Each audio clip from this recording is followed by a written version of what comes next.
Hello and welcome to this video course on ranking your YouTube channel higher. All right, so this is video number 1, and this is going to be the introduction to the YouTube video traffic course. Now, before we talk about the course, I want to make sure that you're in the right mindset.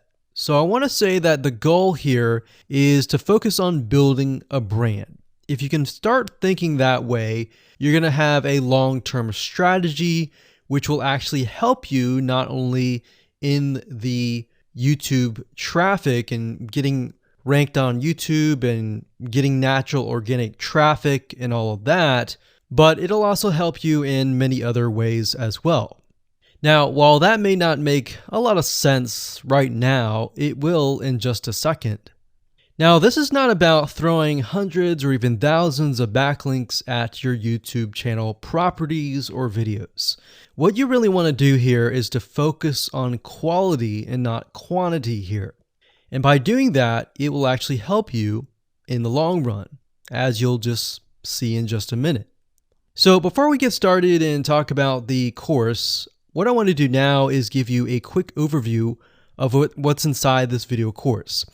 Video number 1 is the introduction, of course. Video number 2 is what this is not about. And I want to make sure that I cover this because a lot of times when we talk about ranking on YouTube or Google or getting traffic or of any sort, there's a lot of assumptions that are made. So I want to make sure that we cover those assumptions and possibly roadblocks that are blocking your way. Video number 3, we'll talk about what Google wants and the strategy. If you understand what Google wants, then it'll make more sense on what the strategy is all about and how to implement it correctly. Video number 4, we'll talk about the ring, which is the strategy here. And of course, video number 5, we'll talk about how to automate the ring. Video number 6, we'll talk about account creation. And video number 7, we'll talk about how to outsource the account creation and the very tedious process of building the ring. And of course, video number 8, we'll talk about testing this out. And while that might seem a little bit simple, it really is and does take some time to make sure that everything works. So with that said, let's talk about getting started and what you're going to need. You're obviously going to need a product or service to sell. You're going to need to have a YouTube channel. You're going to definitely need to have money to outsource. If you do it yourself, it's going to take about a week or sometimes 2 weeks. But once it's set up and is good to go, then everything is automated. But at the end of the day, your time is valuable, so I recommend just outsourcing this process. But knowing how everything works and all of that will allow you to teach whoever you outsource this to, or you can pick and choose people that we will recommend that we have used personally to set things up for you as well. So with that said, let's move on to video number 2. Hello and welcome back. This is video number 2, and we're going to talk about what this is not. One of the biggest mistakes that we see a lot of people make is they assume that they know certain things, they know the strategy, they bring in what they already know and what they've seen work, and automatically assume that that is what the strategy is about. But by doing that, what ends up happening is we see that people set themselves up for failure. And we don't want that for you. We want you to be able to succeed as much as possible. So that's why I'm covering what this is not. All right. So to ensure that you're able to successfully implement this strategy, we want to discuss things that you do not want to do. So as I mentioned earlier in the previous video, this is not about throwing hundreds or even thousands of backlinks at your YouTube channel or at your properties. In fact, YouTube has become very, very smart in figuring out if you are actually gaming the system. So what we're trying to do here is think of a strategy that works long term. So you want to focus on quality and not quantity here. It's better to get a few backlinks that are of quality rather than getting thousands of backlinks that don't even relate to your content. And we're not talking about automated softwares either. So like I said, Google's very smart in figuring out how to detect fake backlinks or computer-generated backlinks. They're able to detect patterns. So what you're trying to do here is not follow any sort of pattern whatsoever. You want to make sure that it looks natural as possible, because otherwise Google will penalize you in the future. May not be this month, may not be this next year. It may be the 2 years later kind of thing, or it might be even this month. So what you really want to do is focus on a long-term strategy that is going to last. Now, obviously, we're not going to know exactly if the strategy is going to last or not, but part of the strategy is figuring out what Google wants and fulfilling that. Now, one secret to knowing whether a strategy will last or not is to ask yourself these questions. So this strategy, along with other strategies, you should ask this question over and over. Is this a shortcut? And does this seem spammy? And best of all, will this upset your visitors? So the people that are coming to your YouTube channel via google.com or any other site, is this going to upset them? Because if it does, then guess what? Google is not going to like what you're doing, because they care more about the people that go to Google or go to YouTube and type in a keyword. They care more about them because they are who they are catering to, essentially. So now that that is out of the way, let's discuss what Google wants, which is really the crucial step in understanding why the strategy will work. So now that you have an idea, don't upset the visitors. If it's spammy, if it's a shortcut, this is going to upset them, right? So what is it that Google wants in relation to this? Well, we'll talk about that in the next video. Hello and welcome back. This is video number 3, and this is all about what Google wants and the strategy. Now, we don't know exactly whether this is true or not, but based on the data that we have seen and based on the data that not only has worked for us, but for many others, is that Google likes brands.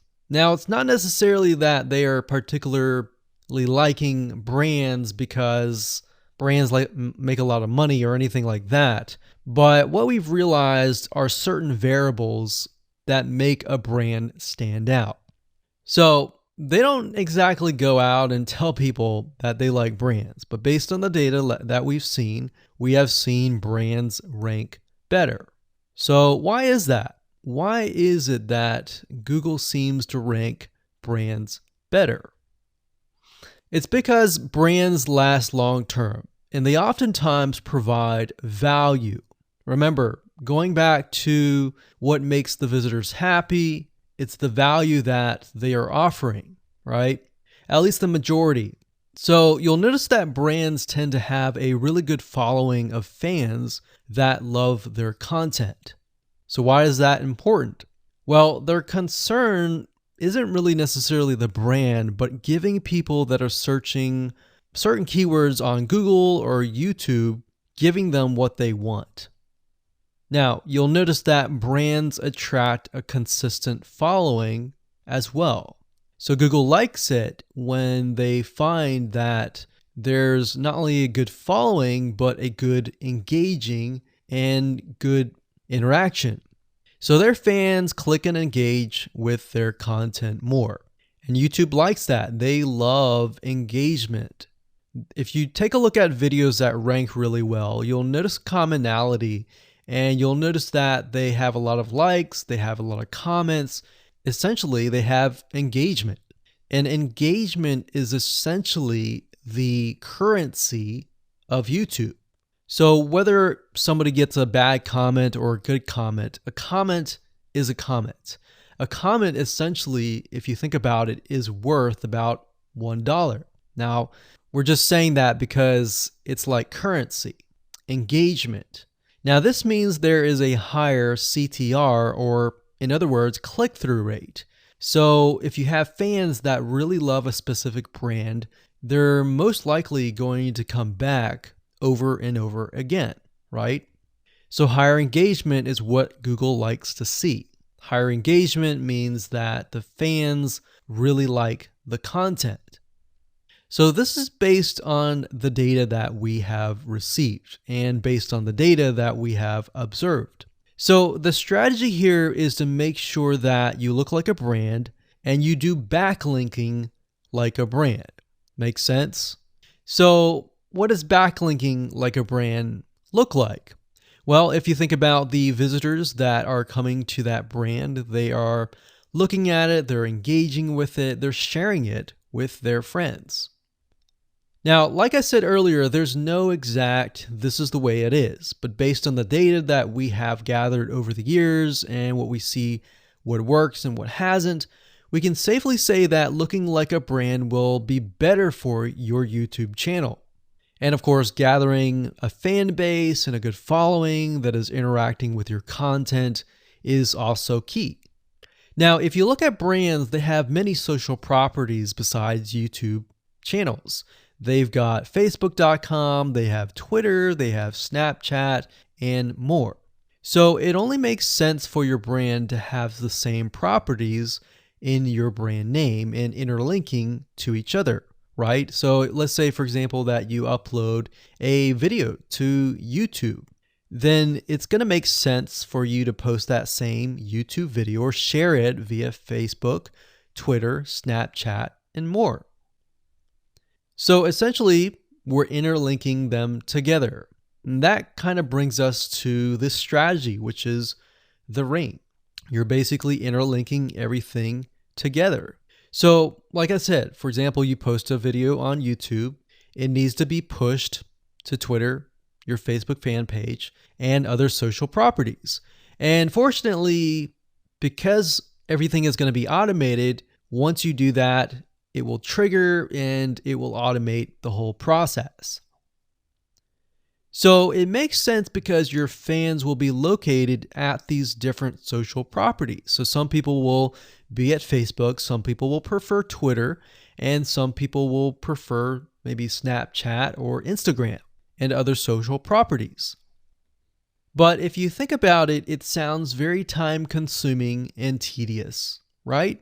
And yes, it is, but once everything is set up, it will actually make your life a lot easier. But like I said, don't worry, we're going to show you how to speed things up with a few dollars. So with that said, let's move on to video number 4. Hello and welcome back. This is video number 4. And we're going to talk about the ring, which is the strategy. So in the previous video, we discussed why having different social media properties interlinked together can help Google see you as a brand who is sharing your content to your audience. In other words, these aren't just random backlinks, but links from big sites that are branded towards your company. And this is why this is super targeted and is much more powerful than a simple backlink. Make sense? So now let's take a look at what this looks like in real life. So let's head on over to our nifty mind mapping software. I'm going to map things out so that you're going to be able to visually see how it all works. Okay, so to better understand how this works, we're going to map things out. Now, before we map things out, I want to start with some basics, and let's just pull this out here. So essentially the concept here is as you're building your brand, you're going to have many different social properties. And let's say, for example, this is the Facebook fan page. So that's your fan page. And We've got the YouTube channel over here because that is our end goal, is to have our YouTube channel get ranked higher. So essentially what we're doing is we're getting a backlink from this to here. And this could be Facebook, it could be Twitter, it could be Instagram, it could be any other social media platform. But it has to be branded towards you. It can't just be somebody else's fan page unless it is actually related. But if it's related and if it's branded as yours and it's linking to your YouTube channel, that essentially is a vote of confidence, but also it shows YouTube that you're interlinking. So that's basically the concept here. Now, if we dig a little deeper, basically what we want to set up is every time we upload a YouTube video and it gets posted, maybe it gets posted publicly, what ends up happening is we push that YouTube video and get it embedded onto the Facebook fan page, the Twitter page, the WordPress page, and all of that.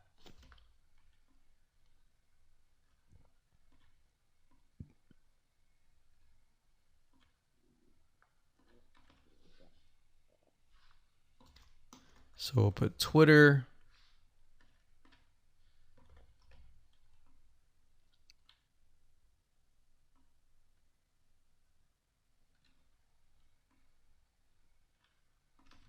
And we'll do WordPress. So as you can imagine, you've got the centerpiece here. You've got different social media platforms that are posted. Now, there isn't necessarily a set rule where you have to post it to X amount of social media properties. It can be 5, it can be 10, it could be 20, it could be different social media platforms. But in order to execute this and get it correctly, you will need to make sure that the platform that we use to automate this process actually supports that specific social media platform. So essentially this is what works, and this is basically what it is.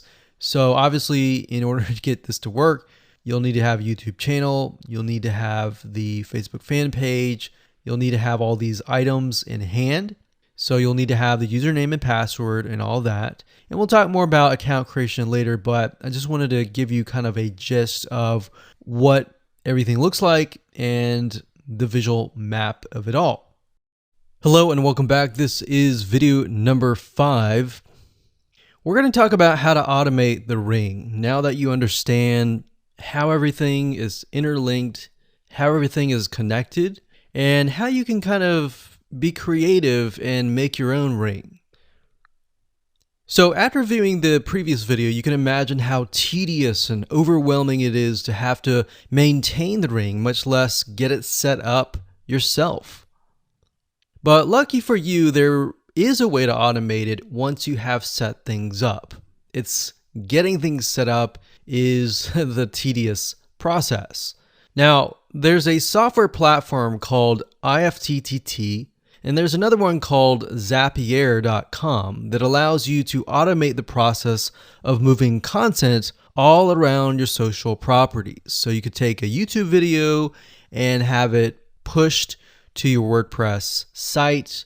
And by pushed, I mean have it embedded on your WordPress site and then have it shared on your Facebook fan page, your Twitter page, your Instagram, and all of that. So you have essentially what we call triggers that whenever the trigger happens, then something else happens. So what IFTTT stands for is if, then, this, that. So if this happens, then what kind of deal. Now, between the two, Zapier will cost you a lot of money after a while. A lot of times they'll give you some free triggers and zaps, which is what they call it. And beyond that, it will cost money.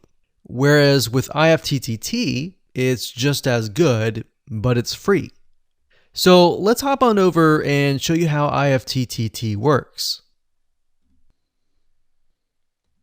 Okay, so if you head on over to ifttt.com, that's ifttt, 3ts.com, you'll see this page. You can go ahead and create an account, and you'll find a lot of really cool, interesting triggers, is what we call it, in ifttt. So what a trigger is let's say you upload a YouTube video, and then the system detects that the video has been uploaded. What do you want to happen after that happens? So if YouTube video has been uploaded, then post it to WordPress. Then after that, take the post on WordPress, maybe post it elsewhere, or post the YouTube video to Twitter, and so forth and so forth. So as you can imagine, this does get tedious, but if you map things out, if you know ahead of time what it's going to look like, then you can simply look at it and say, okay, I'm pointing YouTube to Twitter. So anytime video has been uploaded to YouTube, then it simply gets pushed or embedded into Twitter. So we need to make a IFTT trigger for that. So to do that, it's very easy. All you have to do is go to My Applets up here, and you can do a search for applets. Now services over here, I'm not going to click that, but this tab here allows you to essentially connect to all of the services that you're going to be using. So for example, as you can see here, I've got Tumblr to Weebly, RSS to Google Drive, a YouTube like to OneNote, YouTube like to Facebook page. And the reason why you might want to have YouTube likes is, let's say for example that you already have maybe 50 videos on your YouTube channel, but you want to find a way to get those videos embedded. So what we figured out is that YouTube likes is the way to go. So obviously you can't re-upload a video that hasn't already been uploaded and is already getting thousands of views. The way you go about it is create a YouTube like trigger so that you can simply like it, and then it gets posted to throughout your network. Now, as you can see here, you can easily get lost in the mix of everything. So that's why I said visually map everything out first, and then from that point, then you can simply go in and set things up. So like Blogger to Weebly, YouTube to Facebook, YouTube to Blogger, YouTube to Instapaper, YouTube to DIIGO, YouTube to Google Plus page via Buffer, and all that. And we got YouTube to Tumblr, YouTube to Twitter. So it can go on and on and on if you really wanted to, or you can simply pick and choose what you want and what you don't want and go from there. Now, in order to turn them on, you can simply click here to turn them on.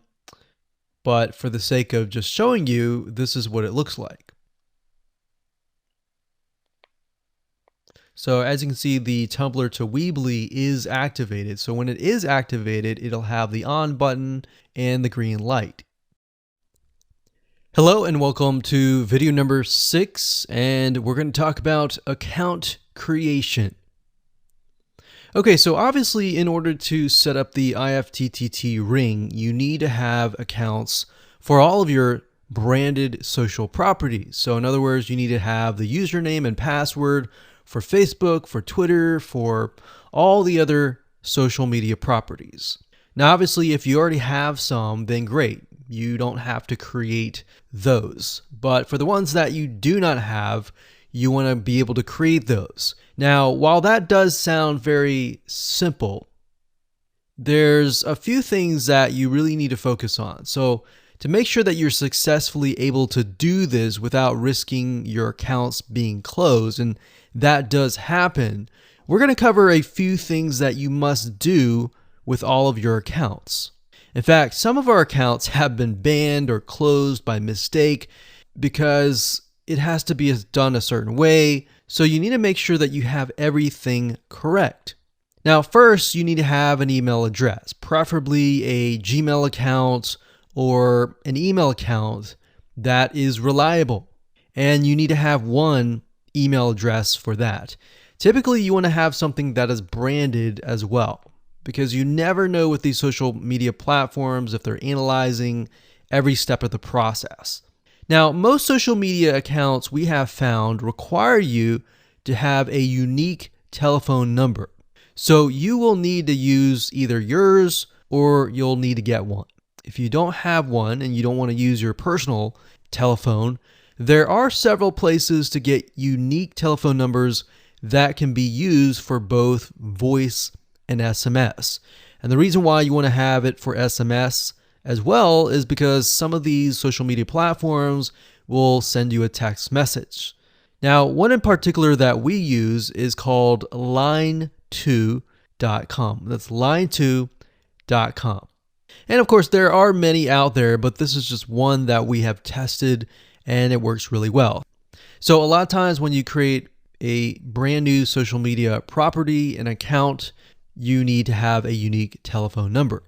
Now, the reason for needing a unique telephone number is because most social media platforms, they really want to make sure that you are legitimate, especially nowadays. They have a lot of checks and balances and things that you need to get around to make sure that your account stays open. In fact, recently Facebook has been on a major crackdown, especially with everything that's been going on in the news. They want to make sure that you are legit and that you are not fake.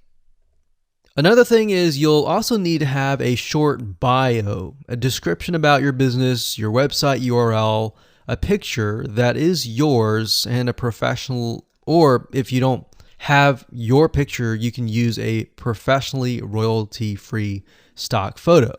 Now, why do you need all this information? Well, the reason why you need all this information is because when it comes to account creation, you are going to need to have every piece of these items in hand to copy and paste over. Obviously, if you outsource this process, it's going to be a lot easier. And with that case, you're definitely going to need these items. And it's just going to make your life a lot easier when you're able to copy and paste and all of that. Your picture is actually very important because even Facebook will review photos on all accounts to make sure that fake accounts are not created. In fact, we created an account one time and it was using kind of a fake image. And even though it was royalty free and all of that, Facebook declined it and in fact did not approve the account. So they really want to make sure that your account is legitimate. Now, it's best if you take all this information and you write it out in an Excel spreadsheet so that you have it in hand. You have the username and passwords of all the social media properties, and you can simply log in and begin to create the accounts. So those are kind of the best practices that we have found over the years in terms of creating accounts.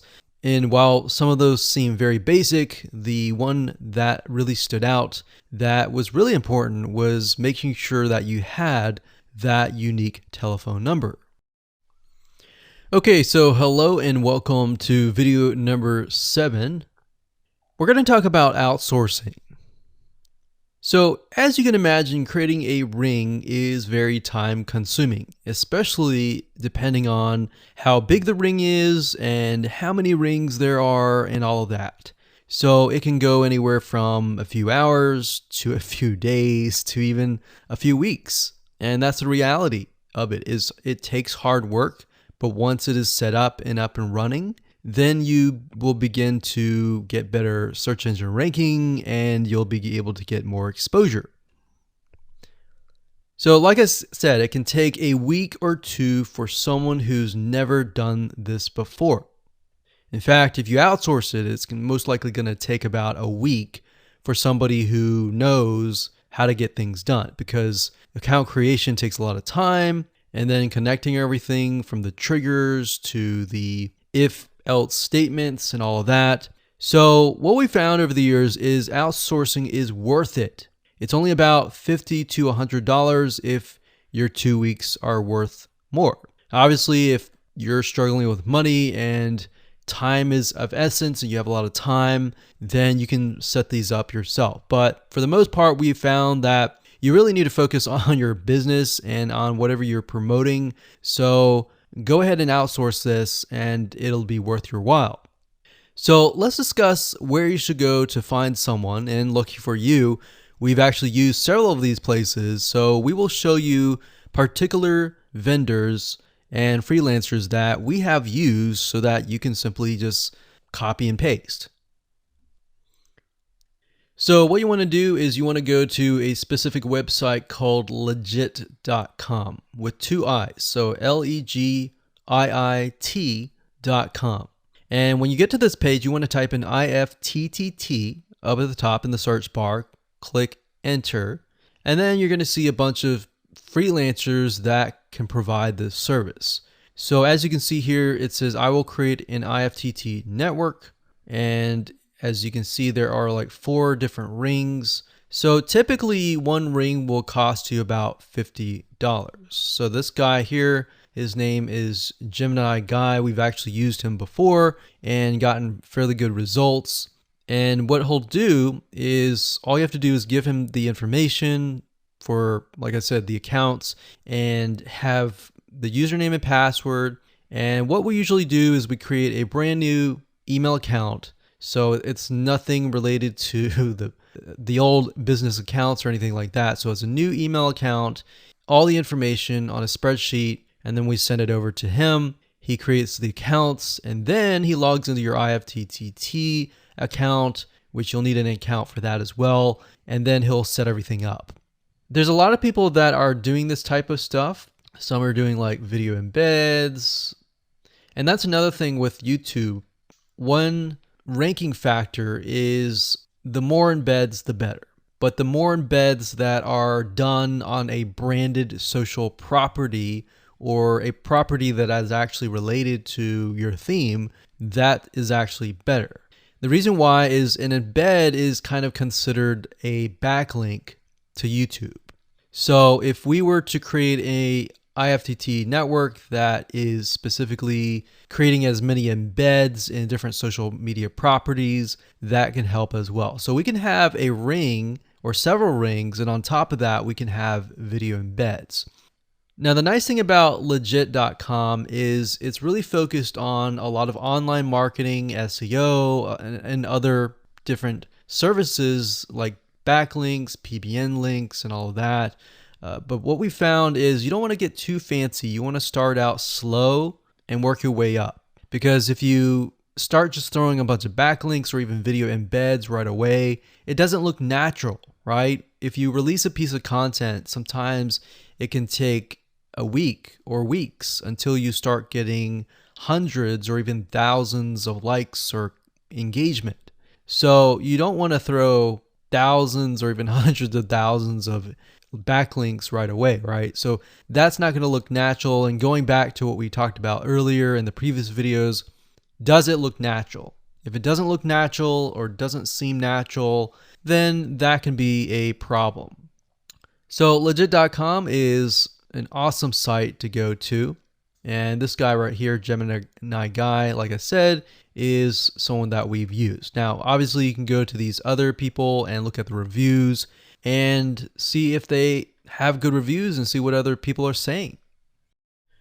Hello and welcome to video number 8. This is all about testing and making sure that you understand how to test it to make sure that it works. Because I will say once these are set up, a lot of times, sometimes they work. A lot of times, sometimes one of the items throughout the line does not work. So I'm going to show you how to troubleshoot it. So whether you created the ring yourself or you hired somebody to do it, testing is very, very important. In fact, we outsource most of our rings, but yet we still have to go back and test it out. A lot of times when these freelancers are in the mode, they'll test it out, but they're really relying on you to test it out because they can't upload a YouTube video to your YouTube channel unless they have access. And a lot of times we don't give them access for, privacy and security reasons. So let's go ahead and discuss how to do that. So let's hop on back over to IFTTT and I'll show you how you need to test things out. Okay, so we're back at IFTTT, and what I recommend that you do is you open up the Excel spreadsheet that the freelancer gives you or that you've created yourself. And on that Excel spreadsheet, it should have your username and password and all the links to all of the accounts that were created. So in that case, how do we test it out? Well, obviously we're going to need to upload a video to YouTube. Now, I'm not going to do that now, but if you upload that, everything should work throughout the network. So the way you can test things out is simply by going to the websites that are in the Excel spreadsheet. So once you go there, if it has been posted, it works. If it's not working. If it's not working, then you'll need to kind of troubleshoot it. Either get the guy who created the ring to help you out, or if you did it yourself, this is basically what you need to do. So you need to check through and figure out what's not working. So if we found that the YouTube video is not being posted to blogger.com, we need to figure out why. So we need to go to the applet. So this in case is the YouTube like to Blogger. So it's a little bit different than the upload to YouTube channel. But if we click on that, you can see here that we have the applet that goes from YouTube like to Blogger. So if we click on this here, you can actually get a better view of what's happening. So basically anytime a YouTube video is liked, we create a post on Blogger, we put the title, we put all this. Now we need to figure out why. Usually a lot of times the reason why it's not posting is because it's not connected to the account. So you want to make sure that it's actually connected. If it is connected, then sometimes you'll need to look at, for example, this. Is it posting the title and maybe not the video? Or is it not posting everything? If it's not posting everything, it usually means it's a connection issue. If it is posting like the title, but not the body or the YouTube, then maybe it's the embed code is incorrect. So you can check that. So really what it comes down to is just trial and error. But if you really outsource this, it's really going to be a lot easier. But that's what we found to be the case, and most of the time is that the services are not being connected. And I will say IFTTT sometimes can be hit or miss, and sometimes in that case the services may or may not be working. And that's really reliant sometimes on the YouTube channel, the social media platform, and all of that. So hopefully those tips can help you along the way when it comes to testing.